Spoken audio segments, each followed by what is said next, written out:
تفہیم القرآن سید ابوالعلا مودودی سورۃ الممتحنہ آیات 10 تا 13 حصہ اول اعوذ باللہ من الشیطان الرجیم بسم اللہ الرحمن الرحیم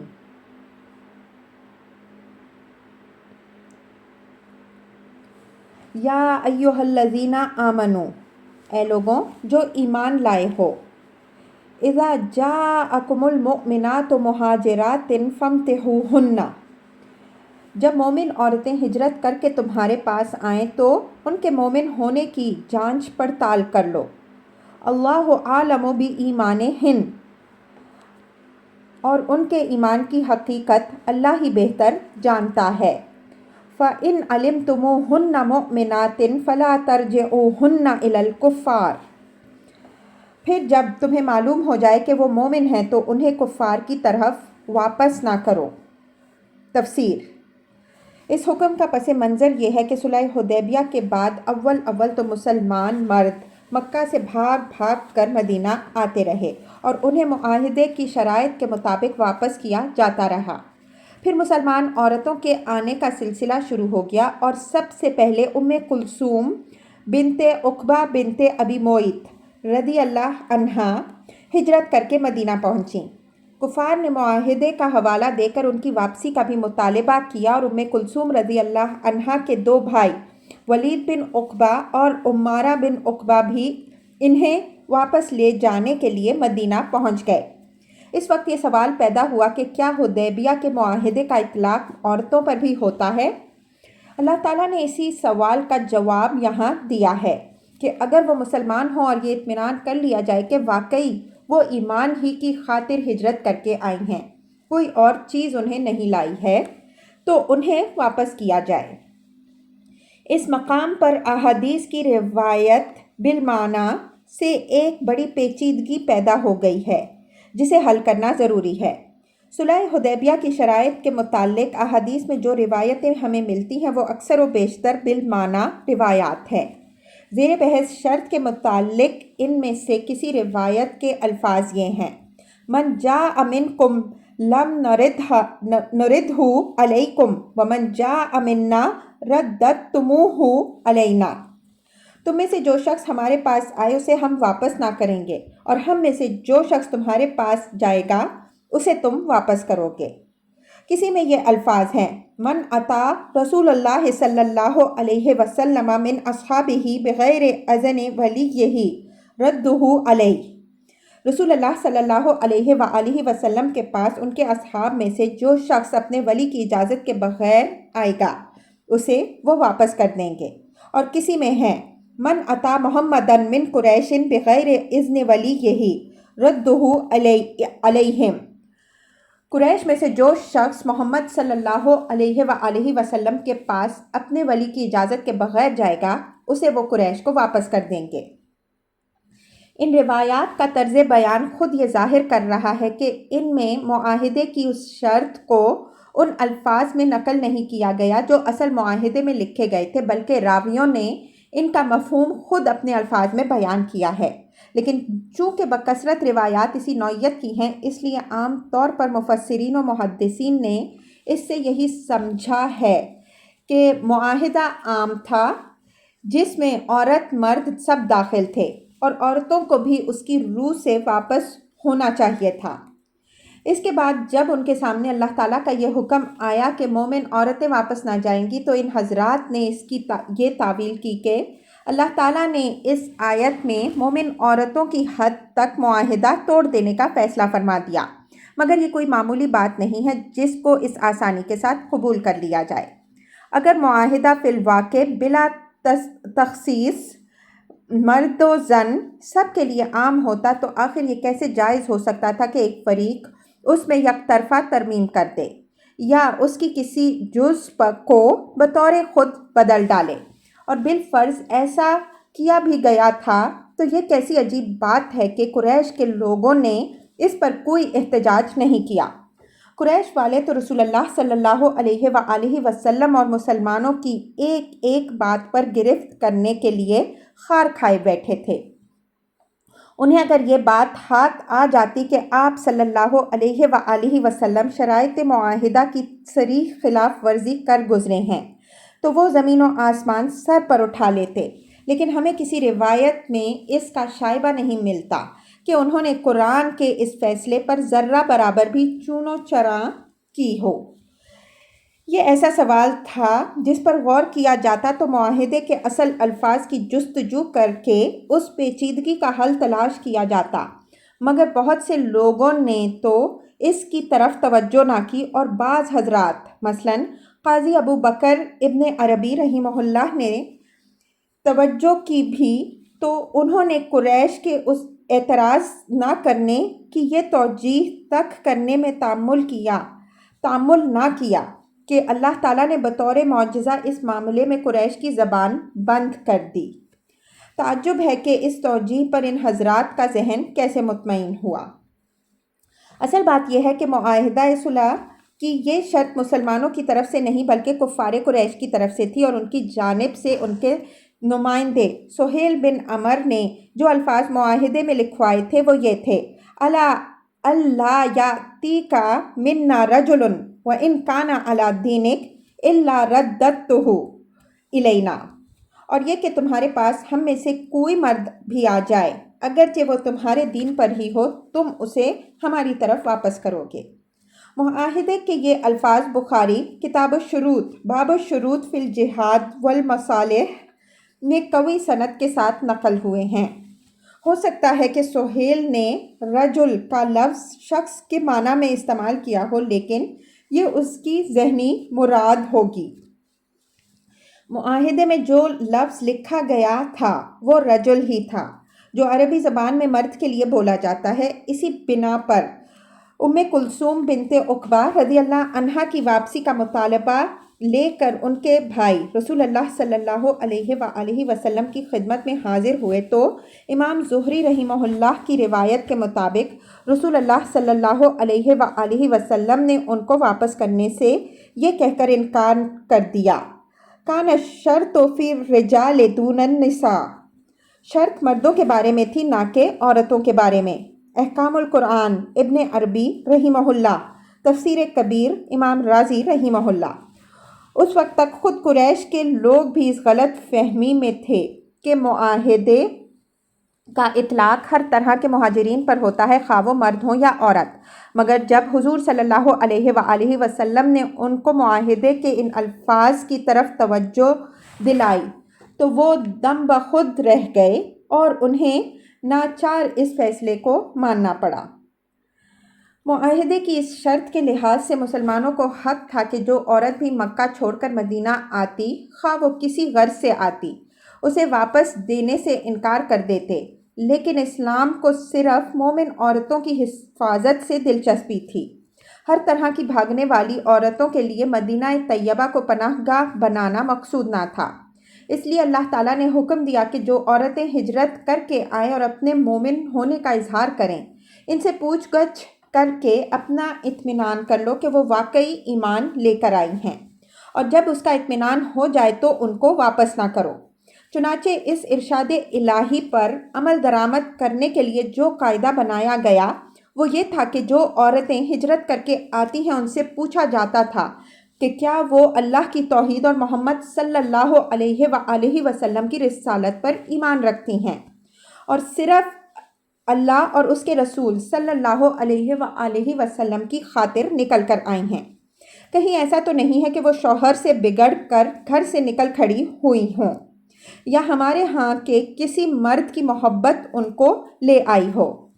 یا کوئی اور دنیاوی غرض ان کے اس فعل کی محرک ہوئی ہو۔ ان سوالات کا اطمینان بخش جواب جو عورتیں دے دیتی تھیں صرف ان کو روک لیا جاتا، باقی سب کو واپس کر دیا جاتا۔ اس آیت میں قانون شہادت کا بھی ایک اصولی ضابطہ بیان کر دیا گیا ہے، اور اس کی مزید توضیح اس طریقہ کار سے ہوگی جو رسول اللہ صلی اللہ علیہ وآلہ وسلم نے اس پر عمل درآمد کے لیے مقرر فرمایا تھا۔ آیت میں 3 باتیں فرمائی گئیں۔ ایک یہ کہ ہجرت کرنے والی جو عورتیں اپنے آپ کو مومن ہونے کی حیثیت سے پیش کریں ان کے ایمان کی جانچ کرو۔ دوسرے یہ کہ ان کے ایمان کی حقیقت کو تو صرف اللہ ہی جانتا ہے، تمہارے پاس یہ جاننے کا کوئی ذریعہ نہیں ہے کہ وہ حقیقت میں ایمان لائی ہیں۔ تیسرے یہ کہ جانچ پڑتال سے جب تمہیں معلوم ہو جائے کہ وہ مومن ہیں تو انہیں واپس نہ کرو۔ پھر اس حکم کے مطابق ان عورتوں کے ایمان کی جانچ کرنے کے لیے جو طریقہ حضور صلی اللہ علیہ وآلہ وسلم نے مقرر فرمایا وہ یہ تھا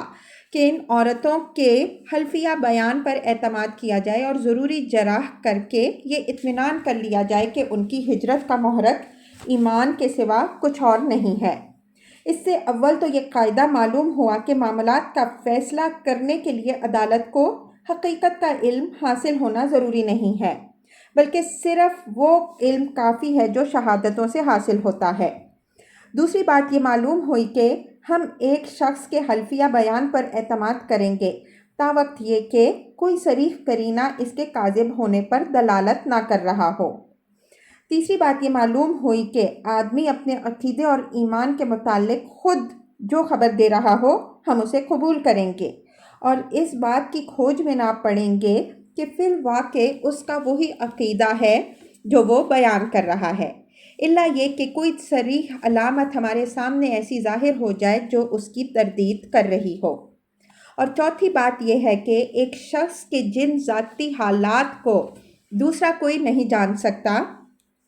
ان میں اسی کے بیان پر بھروسہ کیا جائے۔ مثلاً طلاق اور عدت کے معاملات میں عورت کے حیض اور طہر کے متعلق اس کا اپنا بیان ہی معتبر ہوگا، خواہ وہ جھوٹ بولے یا سچ۔ انہی قواعد کے مطابق علم حدیث میں بھی ان روایات کو قبول کیا جائے گا جن کے راویوں کا ظاہر حال ان کے راست باز ہونے کی شہادت دے رہا ہو، الا یہ کہ کچھ دوسرے قرائن ایسے موجود ہوں جو کسی روایت کے قبول میں مانع ہوں۔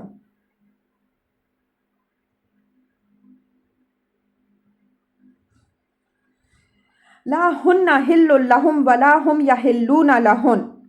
نہ وہ کفار کے لیے حلال ہیں اور نہ کافر ان کے لیے حلال ہیں۔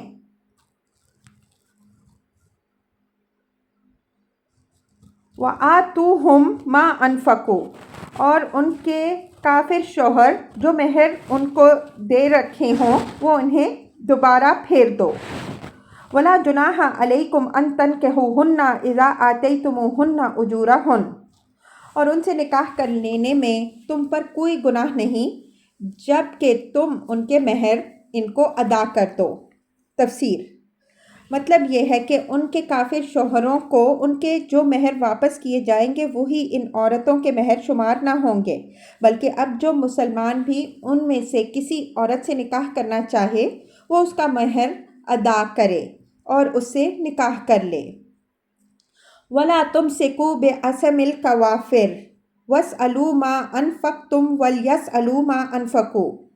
اور تم خود بھی کافر عورتوں کو اپنے نکاح میں نہ روکے رکھو،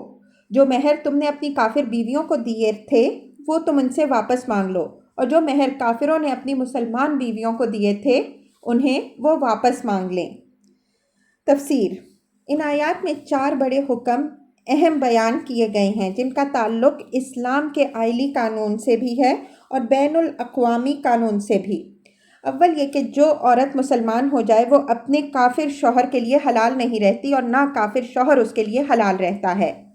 دوسرے یہ کہ جو منکوحہ عورت مسلمان ہو کر دارالکفر سے دارالاسلام ہجرت کر کے آئے اس کا نکاح آپ سے آپ ٹوٹ جاتا ہے، اور جو مسلمان بھی چاہے اس کا مہر دے کر اس سے نکاح کر سکتا ہے۔ تیسرے یہ کہ جو مرد مسلمان ہو جائے اس کے لیے یہ جائز نہیں ہے کہ اس کی بیوی اگر کافر رہے تو وہ اسے اپنے نکاح میں روکے رکھے۔ چوتھے یہ کہ اگر دارالکفر اور دارالاسلام کے درمیان صلح کے تعلقات موجود ہوں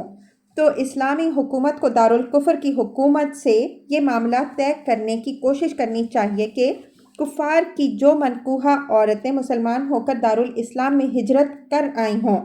ان کے مہر مسلمانوں کی طرف سے واپس کر دیے جائیں، اور مسلمانوں کی منکوحہ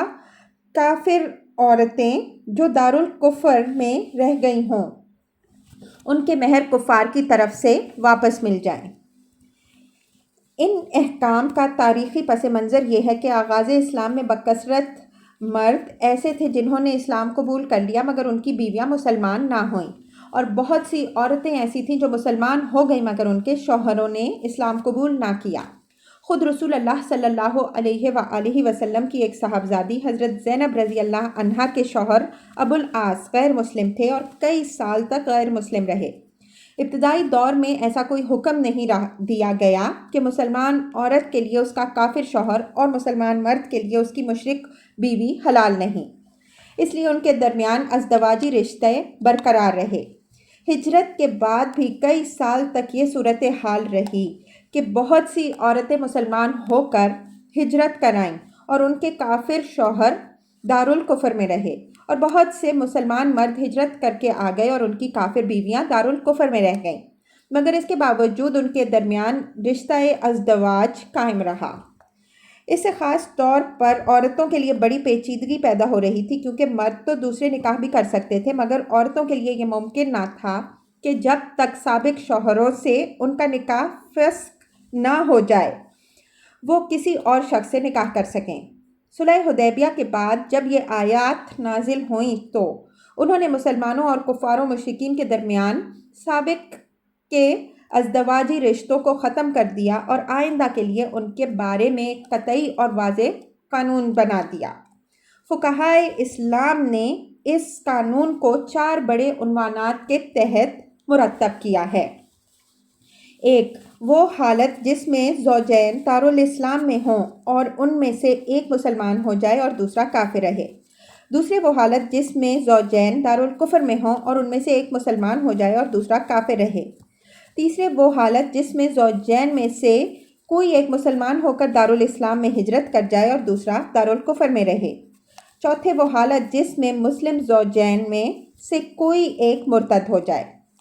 ذیل میں ہم ان 4 حالتوں کے متعلق فقہا کے مسالک الگ الگ بیان کرتے ہیں۔ نمبر 1، پہلی صورت میں اگر اسلام شوہر نے قبول کیا اور اس کی بیوی عیسائی یا یہودی ہو اور وہ اپنے دین پر قائم رہے تو دونوں کے درمیان نکاح باقی رہے گا، کیونکہ مسلمان مرد کے لیے اہل کتاب بھی جائز ہے۔ یہ امر تمام فقہا کے درمیان متفق علیہ ہے۔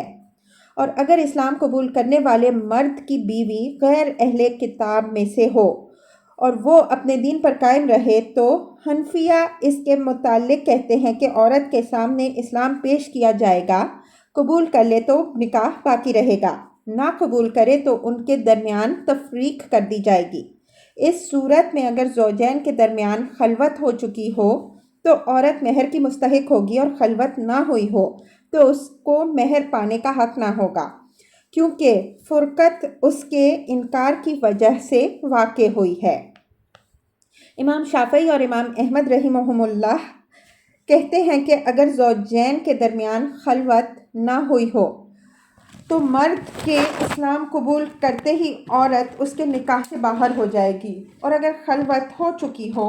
تو عورت 3 مرتبہ ایام ماہواری آنے تک اس کے نکاح میں رہے گی۔ اس دوران میں وہ خود اپنی مرضی سے اسلام قبول کر لے تو نکاح باقی رہے گا، ورنہ تیسری بار ایام سے فارغ ہوتے ہی آپ سے آپ فسخ ہو جائے گا۔ امام شافعی رحمہ اللہ یہ بھی فرماتے ہیں کہ ذمیوں کو ان کے مذہب سے تعرض نہ کرنے کی جو ضمانت ہماری طرف سے دی گئی ہے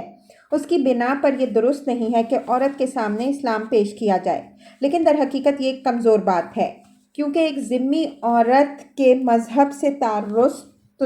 تو اس صورت میں ہوگا جب کہ اس کو اسلام قبول کرنے پر مجبور کیا جائے۔ اس سے صرف یہ کہنا کوئی بیجا تعرض نہیں کہ تو اسلام قبول کر لے تو اپنے شوہر کے ساتھ رہ سکتی ہے، ورنہ تجھے اس سے الگ کر دیا جائے گا۔ حضرت علی رضی اللہ عنہ کے زمانے میں اس کی نظیر پیش بھی آ چکی ہے۔ عراق کے ایک مجوسی زمیندار نے اسلام قبول کر لیا اور اس کی بیوی کافر رہی۔ حضرت علی رضی اللہ عنہ نے اس کے سامنے اسلام پیش کیا اور جب اس نے انکار کیا تب آپ نے دونوں کے درمیان تفریق کرا دی۔ امام مالک کہتے ہیں کہ اگر خلوت نہ ہو چکی ہو تو مرد کے اسلام لاتے ہی اس کی کافر بیوی اس سے فوراً جدا ہو جائے گی، اور اگر خلوت ہو چکی ہو تو عورت کے سامنے اسلام پیش کیا جائے گا اور اس کے انکار کی صورت میں جدائی واقع ہو جائے گی۔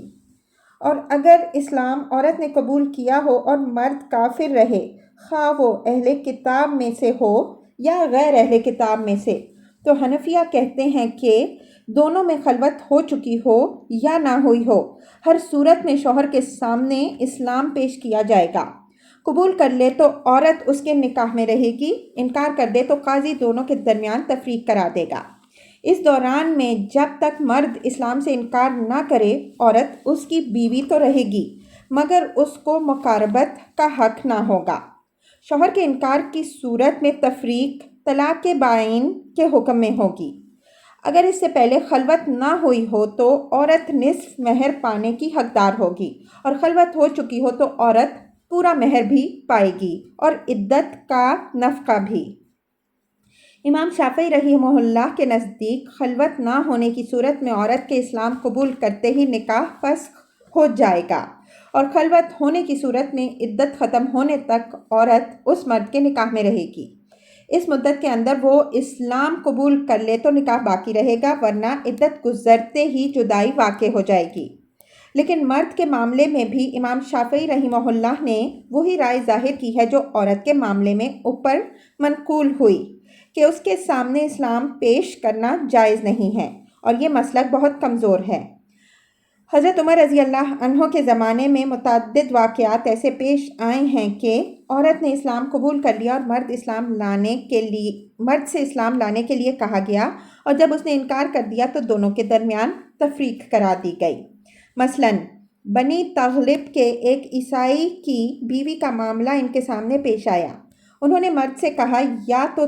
اسلام قبول کر لے ورنہ میں تم دونوں کے درمیان تفریق کر دوں گا۔ اس نے انکار کیا اور آپ نے تفریق کی ڈگری دے دی۔ بحث الملک کی ایک نو مسلم زمیندارنی کا مقدمہ ان کے پاس بھیجا گیا۔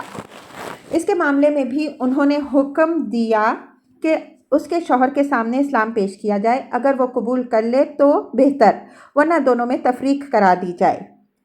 یہ واقعات صحابہ کرام رضی اللہ عنہم اجمعین کے سامنے پیش آئے اور کسی کا اختلاف منقول نہیں ہے۔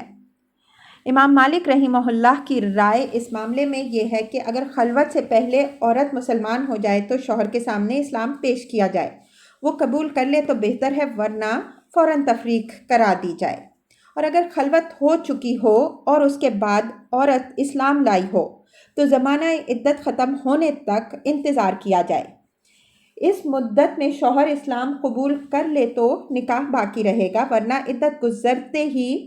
فرقت واقع ہو جائے گی۔ امام احمد رحمہ اللہ کا ایک قول امام شافعی رحمہ اللہ کی تائید میں ہے، اور دوسرا قول یہ ہے کہ زوجین کے درمیان اختلاف دین واقع ہو جانا بہرحال فوری تفریق کا موجب ہے، خواہ خلوت ہوئی ہو یا نہ ہوئی ہو۔ نمبر 2، دارالکفر میں اگر عورت مسلمان ہو جائے اور مرد کافر رہے، یا مرد مسلمان ہو جائے اور اس کی بیوی جو عیسائی یا یہودی نہ ہو بلکہ کسی غیر کتابی مذہب کی ہو، اپنے مذہب پر قائم رہے، تو حنفیہ کے نزدیک خواہ ان کے درمیان خلوت ہوئی ہو یا نہ ہوئی ہو، تفریق واقع نہ ہوگی جب تک عورت کو 3 مرتبہ ایام ماہواری نہ آ جائیں، یا اس کے غیر حائضہ ہونے کی صورت میں 3 مہینے نہ گزر جائیں۔ اس دوران میں اگر دوسرا فریق بھی مسلمان ہو جائے تو اس کا نکاح باقی رہے گا، ورنہ یہ مدت گزرتے ہی فرقت واقع ہو جائے گی۔ امام شافعی رحمہ اللہ اس معاملے میں بھی خلوت اور عدم خلوت کے درمیان فرق کرتے ہیں۔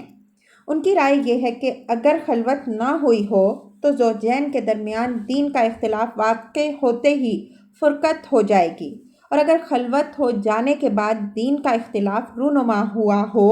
تو عدت کی مدت ختم ہونے تک ان کا نکاح باقی رہے گا۔ اس دوران میں اگر دوسرا فریق اسلام قبول نہ کرے تو عدت ختم ہونے کے ساتھ ہی نکاح بھی ختم ہو جائے گا۔ نمبر 3، جس صورت میں زوجین کے درمیان اختلاف دین کے ساتھ اختلاف دار بھی واقع ہو جائے، یعنی ان میں سے کوئی ایک دارالکفر میں کافر رہے اور دوسرا دارالاسلام کی طرف ہجرت کر جائے، اس کے متعلق حنفیہ کہتے ہیں کہ دونوں کے درمیان نکاح کا تعلق آپ سے آپ ختم ہو جائے گا۔ اگر ہجرت کرنے والی عورت ہو تو اسے فوراً دوسرے نکاح کر لینے کا حق حاصل ہے۔ اس پر کوئی عدت نہیں ہے، البتہ مقاربت کے لیے اس کے شوہر کو استبراء رحم کی خاطر ایک مرتبہ ایام ماہواری آ جانے تک کا انتظار کرنا ہوگا، اور اگر وہ حاملہ ہو تب بھی نکاح ہو سکتا ہے، مگر مقاربت کے لیے وضع حمل تک انتظار کرنا ہوگا۔ امام ابو یوسف رحمہ اللہ اور امام محمد رحمہ اللہ نے اس مسئلے میں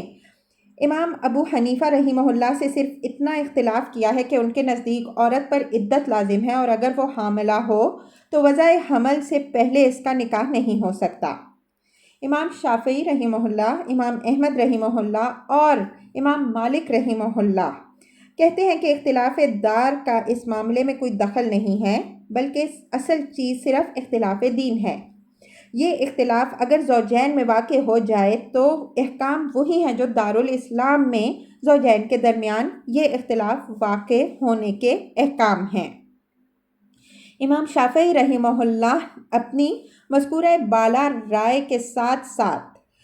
ہجرت کر کے آنے والی مسلمان عورت کے معاملے میں یہ رائے بھی ظاہر کرتے ہیں کہ اگر وہ اپنے کافر شوہر سے لڑ کر اس کے حق کے زوجیت کو ساقط کرنے کے ارادے سے آئی ہو تو اختلاف دار کی بنا پر نہیں بلکہ اس کے اس قصد کی بنا پر فوراً فرقت واقع ہو جائے گی۔ لیکن قرآن مجید کی زیر بحث آیت پر غور کرنے سے صاف محسوس ہوتا ہے کہ اس معاملے میں صحیح ترین رائے وہی ہے جو امام ابو حنیفہ رحمہ اللہ نے ظاہر فرمائی ہے۔ اللہ تعالیٰ نے یہ آیت ہجرت کر کے آنے والی مومن عورتوں ہی کے بارے میں نازل فرمائی ہے، اور انہی کے حق میں یہ فرمایا ہے کہ وہ اپنے ان کافر شوہروں کے لیے حلال نہیں رہیں جنہیں وہ دارالکفر میں چھوڑ آئی ہیں، اور دارالاسلام کے مسلمانوں کو اجازت دی گئی کہ وہ ان کے مہر ادا کر کے ان سے نکاح کر لیں۔ دوسری طرف مہاجر مسلمانوں سے خطاب کر کے یہ فرمایا کہ اپنی ان کافر بیویوں کو اپنے نکاح میں نہ روکے رکھو جو دارالکفر میں رہ گئی ہیں، اور کفار سے اپنے وہ مہر واپس مانگ لو جو تم نے ان عورتوں کو دیے تھے۔ ظاہر ہے کہ یہ صرف اختلاف دین ہی کے احکام نہیں ہیں، بلکہ ان احکام کو جس چیز نے یہ خاص شکل دی ہے وہ اختلاف دار ہے۔ اگر ہجرت کی بنا پر مسلمان عورتوں کے نکاح ان کے کافر شوہروں سے ٹوٹ نہ گئے ہوتے تو مسلمانوں کو ان سے نکاح کر لینے کی اجازت کیسے دی جا سکتی تھی، اور وہ بھی اس طرح کہ اس اجازت میں عدت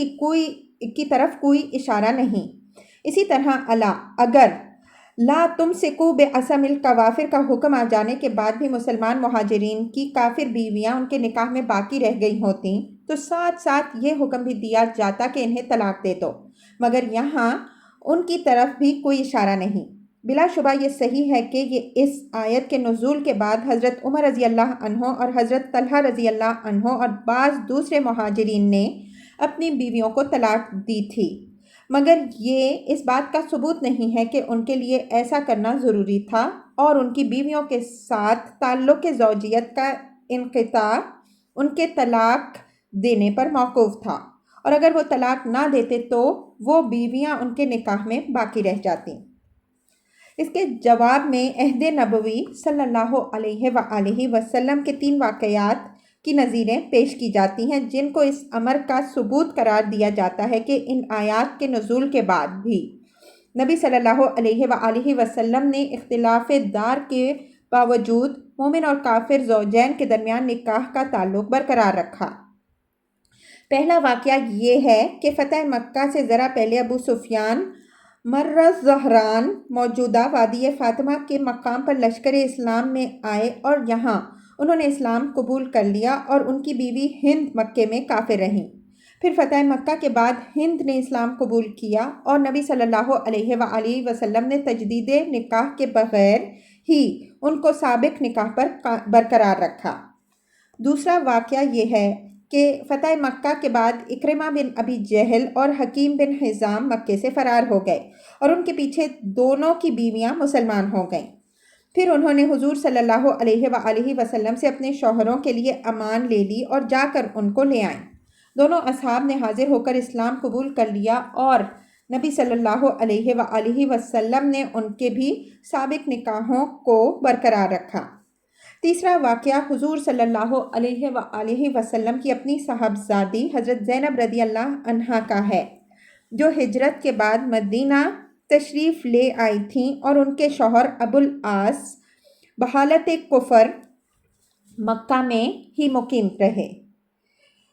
ان کے متعلق مسند احمد، ابو داود، ترمذی اور ابن ماجہ میں ابن عباس رضی اللہ عنہ کی یہ روایت ہے کہ وہ سن 8 ہجری میں مدینہ آ کر مسلمان ہوئے اور حضور صلی اللہ علیہ وآلہ وسلم نے تجدید نکاح کے بغیر سابق نکاح ہی پر صاحبزادی کو ان کی زوجیت میں رہنے دیا۔ لیکن ان میں سے پہلے 2 واقعے تو در حقیقت اختلاف دار کی تعریف ہی میں نہیں آتے، کیونکہ اختلاف دار اس چیز کا نام نہیں ہے کہ ایک شخص عارضی طور پر ایک دار سے دوسرے دار کی طرف چلا گیا یا فرار ہو گیا،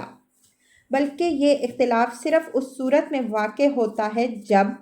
کوئی آدمی ایک دار سے منتقل ہو کر دوسرے دار میں آباد ہو جائے اور اس کی بیوی کے درمیان موجودہ زمانے کی اصطلاح کے مطابق قومیت، نیشنلٹی کا فرق ہو جائے۔ رہا سیدہ زینب رضی اللہ عنہا کا معاملہ تو اس کے بارے میں 2 روایتیں ہیں۔ ایک روایت ابن عباس رضی اللہ عنہ کی ہے جس کا حوالہ اوپر دیا گیا ہے، اور دوسری روایت حضرت عبداللہ بن عمر بن عاص کی ہے جس کو امام احمد، ترمذی اور ابن ماجہ نے نقل کیا ہے۔ اس دوسری روایت میں بیان کیا گیا ہے کہ نبی صلی اللہ علیہ وآلہ وسلم نے صاحبزادی کو جدید نکاح اور جدید مہر کے ساتھ پھر ابو العاص کی زوجیت میں دے دیا۔ اس اختلاف روایت کی صورت میں اول تو یہ نظیر ان حضرات کے لیے قطعی دلیل نہیں رہتی جو اختلاف دار کی قانونی تاثیر کا انکار کرتے ہیں۔ دوسرے، اگر وہ ابن عباس رضی اللہ عنہ کی روایت کے صحیح ہونے پر اصرار کریں تو یہ ان کے مسلک کے خلاف پڑتی ہے، کیونکہ ان کے مسلک کی روح سے تو جن میاں بیوی کے درمیان اختلاف دین واقع ہو گیا ہو اور وہ باہم خلوت کر چکے ہوں، ان کا نکاح عورت کو صرف 3 مرتبہ ایام ماہواری آنے تک باقی رہتا ہے۔ اس دوران میں دوسرا فریق اسلام قبول کر لے تو زوجیت قائم رہتی ہے، ورنہ تیسری بار ایام آتے ہی نکاح آپ سے آپ فسخ ہو جاتا ہے۔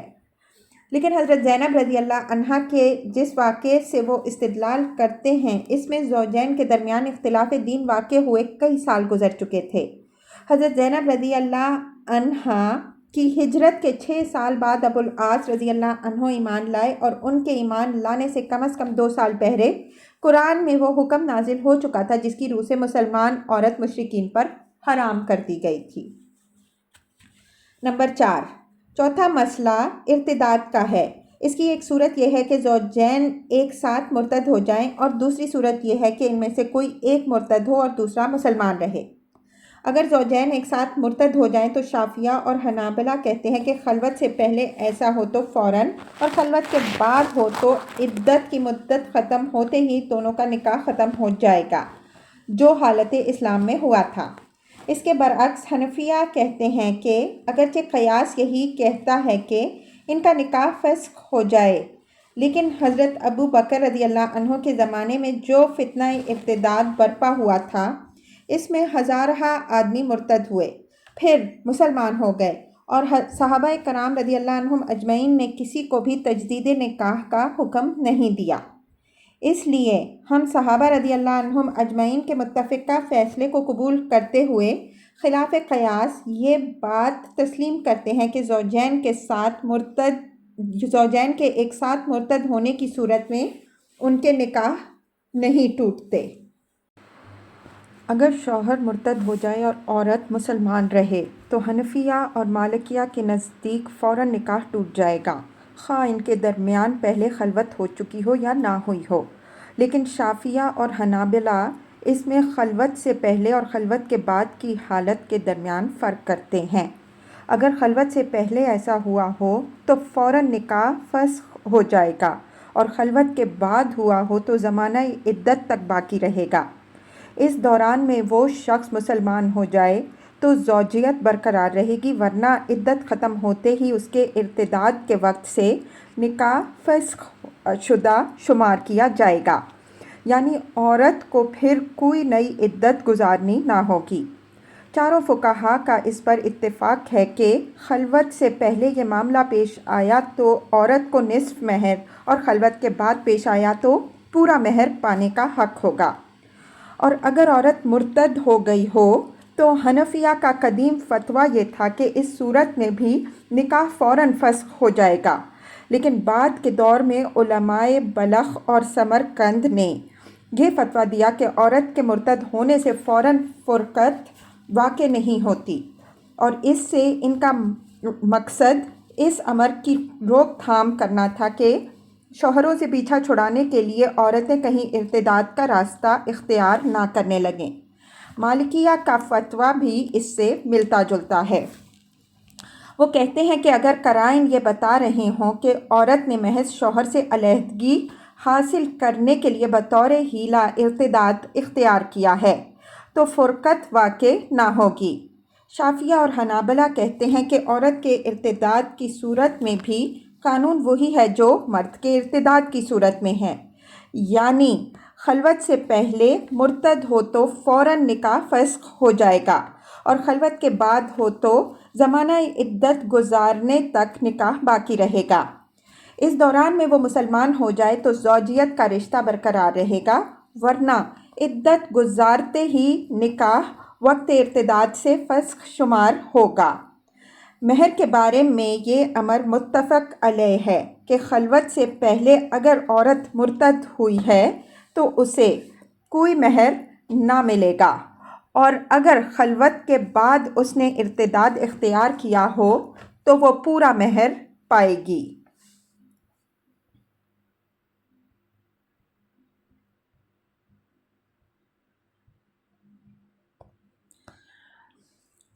ذالکم حکم اللہ، یہ اللہ کا حکم ہے۔ یحکم بینکم، وہ تمہارے درمیان فیصلہ کرتا ہے۔ واللہ علیم حکیم، اور اللہ علیم و حکیم ہے۔